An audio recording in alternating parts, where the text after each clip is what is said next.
Aaron Hale liked quiet places. That was the main reason he accepted a long-term assignment on Horizon 9, a small human research station orbiting a peaceful blue planet on the edge of charted space. The station was designed for 10 people, but only 4 currently lived there. Most days were calm, slow, and predictable. Exactly the kind of life Aaron enjoyed. He spent his mornings studying star patterns and his nights reviewing transmissions from deep space probes. He did not talk much, did not travel, and rarely joined the social calls between the crew. He liked the silence, the order, and the simplicity of his routine. Nothing dramatic ever happened on Horizon 9. But all of that changed the day the Kesari envoy ship arrived. The Kesari were a powerful, mysterious alien empire known for sharp intelligence and emotionless calm. Their ships were smooth, silver structures, shaped like folded wings. Their envoys rarely visited human outposts. And when they did, their behavior was always formal, distant, and controlled. Everyone on the station prepared for a stiff diplomatic meeting and strict protocols. Aaron expected to avoid most of it. He was not the diplomatic type, and he assumed the Kesari would ignore him. He was wrong. After the ship docked, the station filled with the soft hum of Kesari translators and the faint glimmer of their energy fields. The crew stayed busy, guiding the visitors through the research halls. Aaron tried to continue his work as usual, but he felt unsettled. Something in the atmosphere had changed. The air felt warmer, heavier, as if someone was watching him. He shrugged it off and returned to his small quarters at the end of the station. His room was simple: a narrow bed, a desk filled with star maps, a small data screen, and a window showing the glowing blue planet below. He sat down and started reviewing the latest readings from the outer probe. Suddenly, the door slid open. Aaron turned sharply, expecting to see one of the human crew members asking about paperwork or maybe a malfunction in the door system. Instead, an alien woman walked in. She stepped inside with bold confidence, as if she had walked through this hallway 100 times. She did not pause or wait for permission. She simply crossed the threshold like she belonged there. Her light boots made no sound on the floor. Her skin was a soft lilac color, gently glowing under the room's dim lights. Her eyes were large and crystalline, reflecting different shades of blue, and her expression, unlike any Kesari envoy he had seen before, was warm and open. She looked directly at him and grinned. Aaron froze. He had never seen a Kesari smile. Their race rarely showed emotion, and when they did, it was usually a tiny change in eye color or posture. But this woman smiled widely, almost playfully, as if she enjoyed surprising him. Before he could speak, she pulled a chair close to him and sat down, leaving only the smallest space between them. "I am Lyra," she said in calm, clear English. "You are Aaron Hale." Aaron blinked. "Yes, that's correct. But how did you... Why are you... This is my room." "I know," she answered simply. He stared at her, confused and overwhelmed. "You walked in without permission." Hector, I did," she agreed, still smiling. "But it felt unnecessary to wait." Aaron almost choked. That's not the point." Lyra tilted her head slightly, studying his reaction like a scientist observing an unusual creature. "Your face moves when you are surprised," she said. "It is very interesting." "You shouldn't be here," he insisted, trying to regain his composure. "Kesari envoys follow strict protocol, and this room is not part of the tour." "Correct," she said again. "I requested a different assignment." Aaron frowned. "What assignment?" "To observe a human. And the human is... me?" "Yes." He stared at her in disbelief. "Why?" "Because you are quiet," she said. "Quiet minds hold strong patterns. I like studying them." Aaron was speechless. He had been around aliens before cold diplomatic officers, strict advisors, and one warrior who barely spoke. None of them behaved like this woman. She seemed comfortable, relaxed, almost casual, and her smile still lingered on her face, soft and warm, like she enjoyed being near him. He finally found his voice. "Did your commander approve this?" "No." "Then—" "But he does not need to approve everything," she added calmly. "Sometimes we choose our own path." Aaron rubbed his forehead, trying to process everything.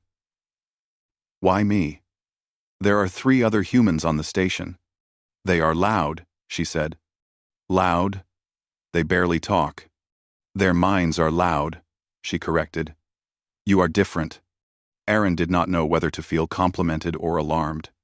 Lyra leaned closer, studying the star maps on his desk. "These drawings, they show your curiosity." "They're charts," he corrected gently. "Yes," she said, "but they also show your patterns. You look for meaning in distant lights. That is a very human behavior." Aaron tried to remain calm, but her closeness made it difficult. Kasari usually kept their distance, maintaining strict personal boundaries. Yet she sat so close, her shoulder almost touched his. Her presence felt warm and strange, like she brought a new rhythm to the room. He cleared his throat. "Lyra, you should know that humans value privacy." "I know this," she said. "Then you understand why I'm uncomfortable." "Yes," she replied softly. "But discomfort is not danger. I will not harm you." Aaron sighed. "That's not never mind." She watched him patiently, as if waiting for him to express something deeper, but he could not find the words. Lyra reached into a small silver pouch at her waist and placed a crystal on his desk. It was round, smooth, and glowing faintly with swirling light inside. "What is this?" he asked. "A resonance crystal." "What does it do?" "It reacts to emotional energy." Aaron frowned. "You mean temperature? Or heart rate?" "No," she said simply. "It reacts to emotions." He stared at the crystal, unsure how to respond. Kasari technology was advanced, far beyond human understanding. But this seemed impossible. "Why give it to me?" he asked.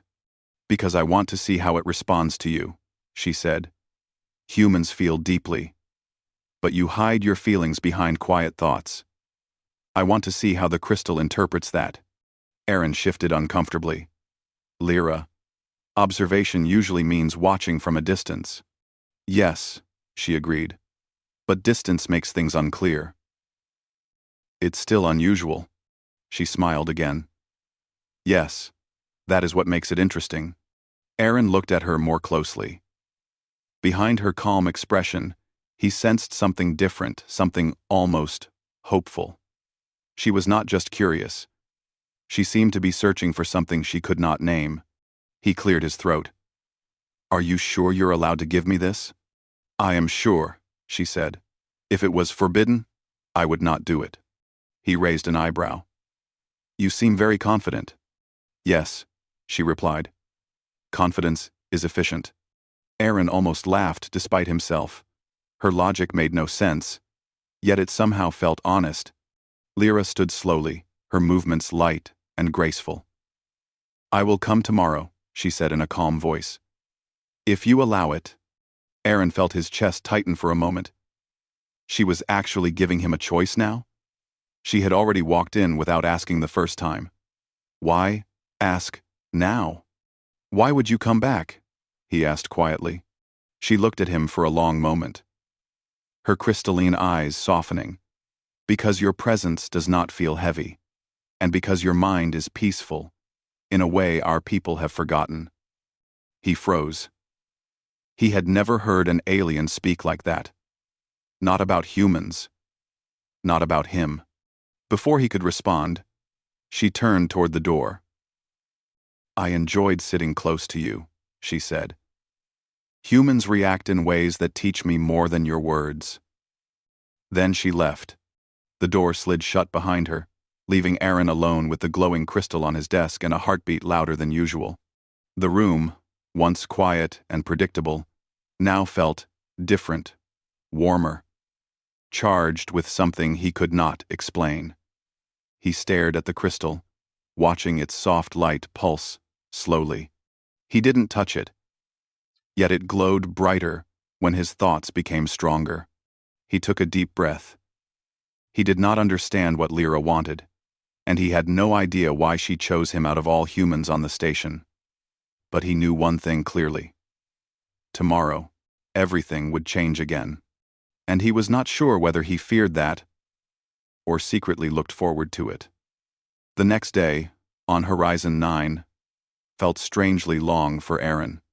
Every hour moved slower than usual, as if time was waiting for something to happen. He tried to focus on his research, tried to hide inside numbers and star patterns, but his thoughts kept drifting back to the previous night. Lyra, walking into his room boldly, the way she grinned, the way she sat close without hesitation, and the way she spoke as if she had already known him for years. Humans were used to order. Kasari were known for strict discipline. But Lyra was neither predictable nor distant. She moved with a mystery Aaron had never seen before, and he could not understand why she seemed drawn to him. All day, he checked the resonance crystal she left on his desk. Its soft glow had not faded. If anything, it had grown warmer, pulsing gently, like a heartbeat. Sometimes it brightened when he thought about her. That alone made him uncomfortable and curious. He told himself that she might not return. Maybe someone stopped her. Maybe her commander realized she was acting outside protocol. Maybe her ship recalled her. Any reasonable explanation should have calmed him, but none did. When evening finally came, Aaron was sitting on the edge of his bed, pretending to read. But his eyes were not moving across the screen. He kept glancing at the door. His heartbeat rose whenever the hallway made the slightest sound. And then it happened, the soft, sliding sound of the door unlocking. Lyra entered again. She stepped inside the same way she did yesterday. Bold, calm, sure of herself. She wore the same silver-lined attire, but today the color seemed a little brighter, almost glowing softly. Her eyes focused on him immediately. A small smile spread across her face. "You were waiting," she said. Aaron stiffened. "I wasn't waiting. I was just here." "You were waiting," she repeated softly, not teasing, not accusing, just stating it, as if she could read his thoughts. He opened his mouth to deny it again, but realized it would be pointless. She observed everything too closely. Lying to her felt like lying to someone who already knew the truth. He cleared his throat. "Did your commander allow this visit?" "No." She walked toward the chair and pulled it close to him again. "And he is not pleased." Aaron frowned. "Then you shouldn't be here." "But I want to be here," she said simply. "And that is enough." She sat down, even closer than the previous night. Her presence filled the small room with warmth he could not explain. He felt slightly nervous, but not uncomfortable, not exactly. Her nearness did something strange to him. Something quiet but powerful. Aaron folded his arms. "You're going to get yourself in trouble." "Possibly," she agreed. "And you don't care?" "I care about the right things," she said. "Not the wrong ones."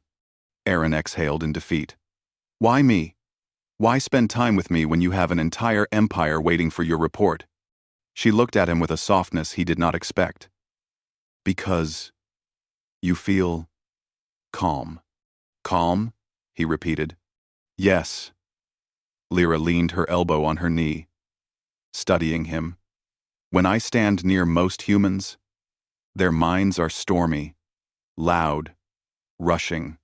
Even when they are quiet, I can sense waves of fear, anger, excitement, confusion. But you, Aaron, you are like still water." He blinked slowly, unsure how to react. "Still, water is boring." "No," she corrected gently. "Still, water is clear." He swallowed. "What does it reflect for you?" "Possibility." Aaron felt his heartbeat jump. He quickly looked away, pretending to focus on the crystal on his desk. Lyra followed his gaze. "Has it changed since I left?" she asked. "Yes," he said quietly. "It reacts to something. I don't know what." "Rovo." "Your thoughts," she answered immediately. "Emotional energy." "That doesn't make sense," he replied. "It makes perfect sense to us," she said. "Humans do not understand how deeply they feel. Even when you think you are calm, your mind carries currents." Aaron shook his head, still struggling with the idea that a crystal could read emotions. "Why give it to me? Why not test it yourself?" Lyra smiled lightly. "Because your reactions are different from ours. Your kind has never learned to hide emotion the way we do. You show your feelings, even when you don't intend to. It teaches me more. Time." He lifted the glowing crystal and turned it in his hand. The light inside swirled as if alive. "It keeps glowing whenever I think about you." "That is expected," she said calmly. He looked up sharply. "Expected?" "Yes." Her voice was gentle. "You are curious about me. You are curious about me." "That's not—" He stopped mid-sentence. Denying it again would sound childish. So he chose another angle. "You're an alien envoy. Of course I'm curious." Her smile grew a little wider. "Curiosity alone does not create that much light." Aaron placed the crystal back on the desk quickly, suddenly feeling flustered. Lyra watched him with a calm understanding that only made him more nervous. She leaned back slightly, her posture relaxed. "Yes," he said quietly. "My people, the Khazari, have lost something over generations." She touched her fingers together, choosing her words carefully. "We have grown strong, smart, disciplined, but very distant. We no longer feel deeply. We no longer form strong bonds with each other. Even families grow apart. Even leaders stand alone." Aaron's eyes softened. "That sounds lonely." "It is," she admitted. "But we do not notice the loneliness. We only see the consequences. Decisions grow colder. Relationships grow weaker. Our culture becomes more mechanical every year." He listened quietly, understanding her tone even when he could not fully understand her world. "I was chosen for this mission," she continued. "Because I am different. A little more emotional than other Khazari. My presence makes some of them uncomfortable." Aaron frowned. "Emotional? You don't seem emotional." "Emotional." Aaron. "Emotional? Emotional?" Aaron. "You don't seem emotional." "That is because Khazari hide everything," she said. "But I feel more than they expect. And I am curious about emotions in a way they don't like. Money. Number one. Number one." Aaron nodded slowly. "So, they sent you here to study humans." "Yes, but I did not expect to meet someone like you." He raised an eyebrow. "Someone like me?" "A human who feels deeply, but quietly," she said. "A human whose emotions are strong but calm. A human whose presence does not overwhelm, but balances." Aaron simply stared at her, unsure what to say. Her words felt strangely heavy, but also strangely comforting. She looked down at her hands for a moment. "Yesterday, when I sat close to you, I wanted to understand something." "What?" he asked.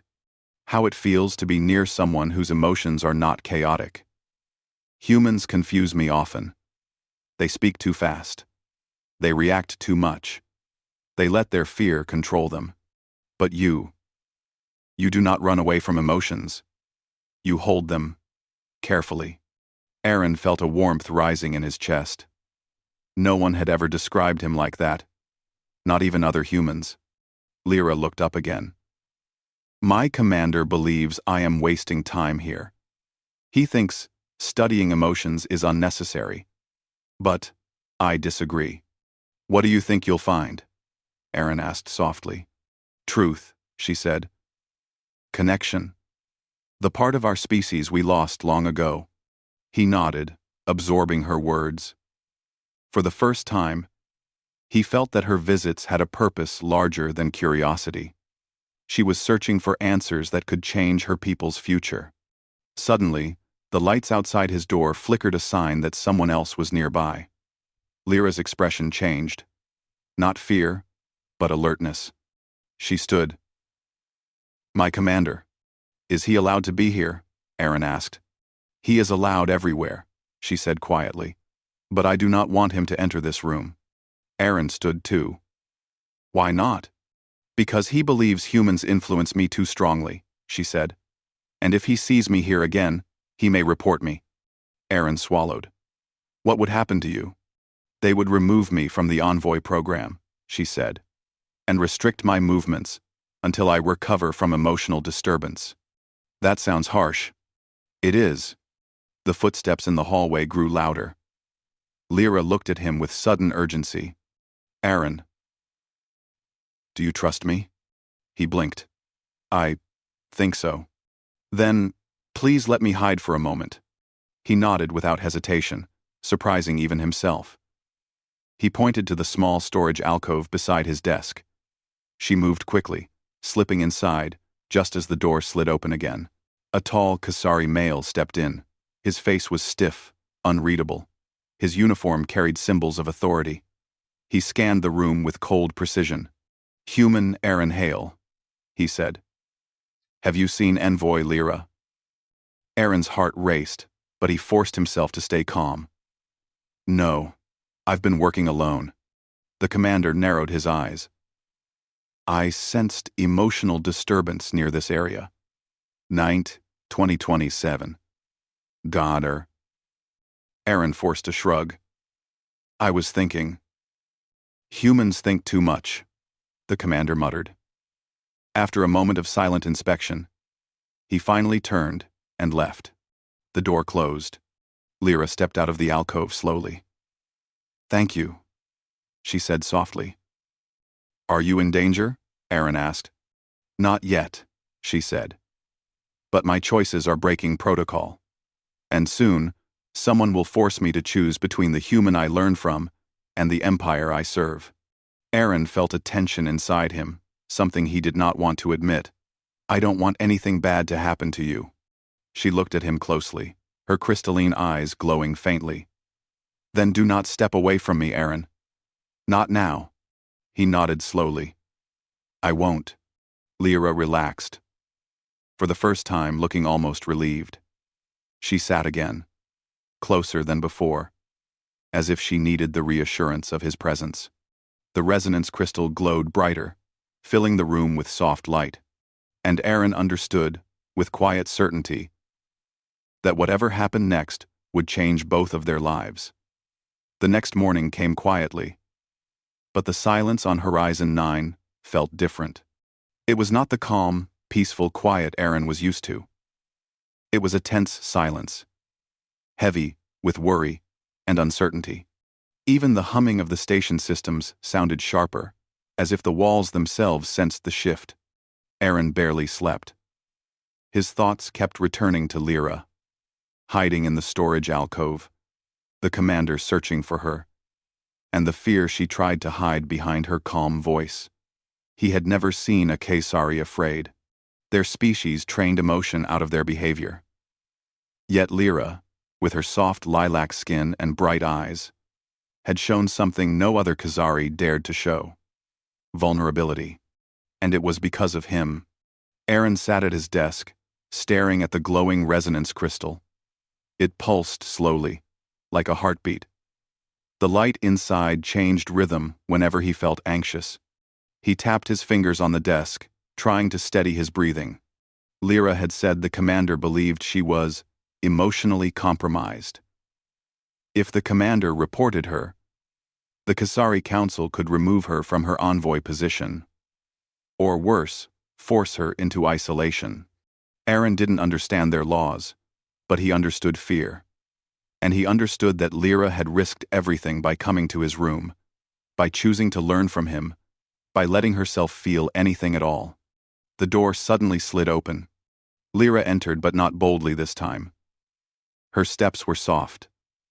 Her posture was composed, but her eyes carried worry. She closed the door quietly behind her and approached him. "You came earlier than usual," Aaron said softly. "I did not want you to worry," she replied. "I was already worrying." Lyra hesitated before sitting. She stayed standing for a moment, glancing at the door as if expecting someone to follow her. When she finally sat, she didn't sit close the way she normally did. She kept a small distance between them, her hands resting in her lap, her eyes avoiding his. Aaron noticed immediately. Something was wrong. "What happened?" he asked gently.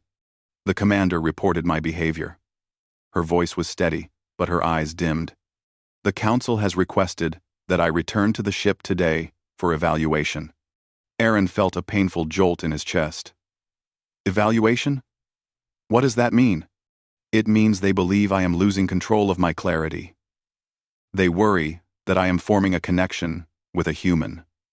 She paused. "They fear that emotional bonds could weaken my judgment." Aaron clenched his jaw. "That's unfair. You're not doing anything wrong. To them, emotions are wrong," she said quietly. "But I do not agree. And that is the problem." He leaned forward. "What will they do to you if you go back?" Lyra lowered her gaze. "They may restrict me. They may limit my movements. They may end my envoy career." After a pause, she added softly, "And they may separate me from all human contact. Permanently." Aaron felt something heavy sink inside him. "Lyra, I don't want you to go." She finally looked at him, really looked at him. "Then I need your help." His breath caught. "My help? What can I possibly do?" "You can help me prove that my choices are my own." The council believes humans manipulate emotions. They think emotional reactions are weaknesses. They assume I am unstable. She touched the resonance crystal lightly. "But this crystal holds memory patterns. It recorded my emotions, my real ones. Not influenced, not forced." Aaron stared. "It can show that?" "Yes, it can show truth." He glanced at the glowing crystal, suddenly understanding its importance. "So, if they see your real emotions, maybe they'll understand you?" "1." She nodded. "They may still disapprove, but they cannot punish me if I prove that my choices come from stability, not confusion." Aaron hesitated. "But if they see everything, won't they know you broke protocol? That you came here again and again?" Lyra's expression softened. "Yes. They will know. But I am tired of hiding. I want to stand for the truth, even if it is difficult." He studied her carefully. Her calmness wasn't emptiness, it was strength. A quiet, determined strength. "What do I need to do?" he asked. Lyra exhaled, a small sign of relief. "Come with me to the main hall. The council has requested a live transmission. They will question us. They will test the crystal. And they will demand answers." Aaron nodded slowly. "Then we'll give them answers." Lyra stood. Her movements were steady, but her eyes carried gratitude. She approached the door, then paused and looked at him again. "Aaron," she said softly, "no matter the outcome, thank you." He shook his head. "Don't thank me yet." She smiled faintly. "I already do." They walked through the hallway together, side by side. The humans on the station watched curiously, sensing something unusual. Aaron could feel his pulse racing, but Lyra walked with quiet dignity. When they entered the main hall, the Caesari commander was already waiting, standing tall and stern. His expression hardened when he saw Lyra and Aaron. "Envoy Lyra," he said sharply, "the council is ready for your statement." Lyra stepped forward, unshaken. "I am ready." A large holoscreen activated, and the faces of 4 Khazari council members appeared calm, stone-like, unreadable. Their eyes glowed faintly with authority. One of them spoke. Envoy Lyra, you have been observed acting outside proper conduct. You entered a human's private quarters multiple times without authorization. You avoided official meetings. And you displayed emotional reactions that are unusual for a Khazari envoy. Lyra nodded respectfully. I accept these facts. Explain your behavior. I was learning, she said. Learning something we lost. The council members exchanged glances. Clarify. Lyra lifted the resonance crystal. This contains my emotional patterns from the last 3 cycles. It shows clarity, not confusion. Purpose, not weakness. And choice, my choice to understand human emotional depth. The commander stepped forward. Council. She is influenced by the human. She has formed a bond that compromises her objectivity. Aaron stepped up before he could stop himself. That's not true. The commander turned with a glare. Human, you were not asked to speak. But the council did not silence him. Aaron continued. Lyra wasn't influenced by anyone. She came to me because she wanted to understand something about humanity. And she found answers that matter not only to her, but to your entire species. The hall fell silent. The council's main speaker addressed Lyra. Activate the crystal. Lyra touched the smooth surface. The crystal glowed, then released a soft beam of light. Images projected into the air. Her memories, her emotional pulses, her thoughts. The first memory showed her walking into Aaron's room for the first time. Her heart rate was steady. Her thoughts were curious, not chaotic. Her emotional pattern was clear. The second memory showed her sitting close to Aaron, studying him. The emotional signature glowed with fascination, respect, and calm brightness. The third memory showed her hiding in the alcove when the commander arrived. There was fear, but it was controlled. Not panic, not confusion. A steady fear, born from a desire to protect her own decisions. The fourth memory showed her speaking to Aaron that morning, her voice uncertain but determined. Then, the light faded. The hall was silent. The council observed the readings. Envoy Lyra, one of them said slowly, your emotional patterns are stable. Unusual, but stable. The human influence does not appear to be manipulative. Another council member added, you show signs of deep curiosity and independent judgment. This is not emotional corruption. It is evolution. The commander stiffened. Council, she still broke protocol. Yes, the council agreed. But her actions were driven by clarity, not damage. She has allowed her own path. Lyra's eyes brightened faintly. Then, I may stay? You may continue your research on Horizon 9, the council said. And you may choose your method of study, provided you maintain honesty. The commander looked stunned, but he could not disobey. Lyra turned to Aaron with quiet relief. Aaron felt something warm inside him, something he had been trying to ignore. The council ended the transmission, and the screen went dark. Lyra stepped closer to Aaron, her voice gentle. I told the truth, he said. You did more than that, she whispered. The commander left the hall silently, defeated. Aaron and Lyra walked back to his room. This time, the air felt lighter, calmer. When they entered the small space, Lyra sat close again, just like that very first night. But this time, her closeness felt different. Peaceful. Free. Aaron, she said softly. He looked at her, feeling something deep in his chest. Maybe you changed me too. The resonance crystal glowed brightly, filling the room with soft light. Lyra reached out slowly, gently, and placed her hand near his. Not touching, but close enough to share warmth. This is only the beginning, she said quietly. And Aaron knew she was right. Their story was just starting, one human, one alien, and a connection strong enough to echo across worlds.